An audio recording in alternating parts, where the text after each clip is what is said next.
Now, Gnosticism. Not everyone is aware of this, but their texts are meant to be taken symbolically, not literally. That's the meaning of secret meanings. Now, Jesus spoke in parables and spoke privately to his disciples. The reason why is because if he outwardly spoke of what he truly meant, then the people would have stoned him, as they believed everything literally. Now, this is what causes the problem with dogma. Now, the whole literal side was pushed on by the upper class and social elites, the priestly class, who aimed to politicalise the text in order to control the people. So that way they would fight their wars.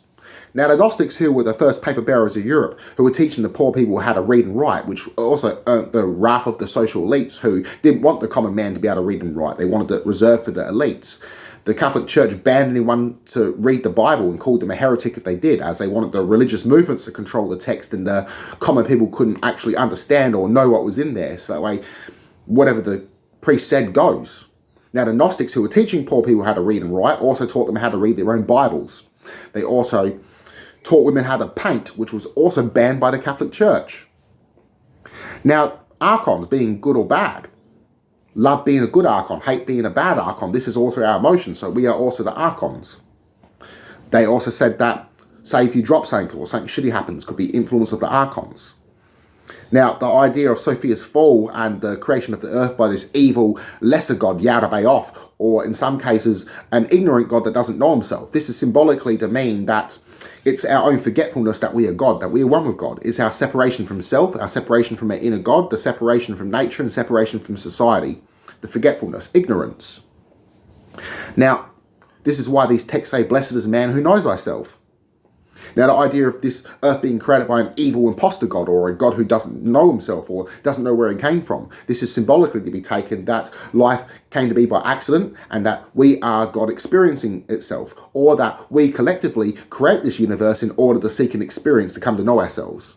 This idea has slipped into New Age. The idea of God being all life can also be found in ancient Greek philosophy, which was also passed down from Gnosticism.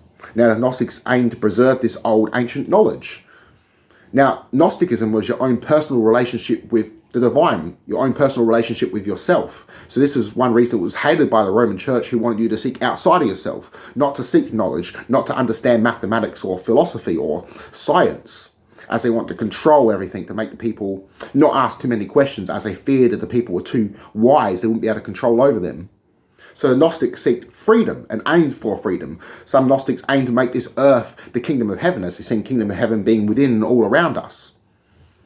So our good nature being the true divine. So we can either be the angels or demons. We can be the kind-hearted individual with the good nature, which is our inner God, or we can be the destructive force of Yaldabaoth, the demons or the archons. So everything with Gnosticism has been taken symbolically. To be like Christ yourself, to be like Buddha. These words are titles. So the reason they have Jesus ascending into heaven is so that way you wouldn't be a nuisance and being like Christ yourself. So this esoteric knowledge was passed on. Jesus said the Son of Man is within you. Follow after him and achieve him for yourself. He said the kingdom of heaven is within you, that ye are gods. So these texts are still in the Bible, as they couldn't remove everything.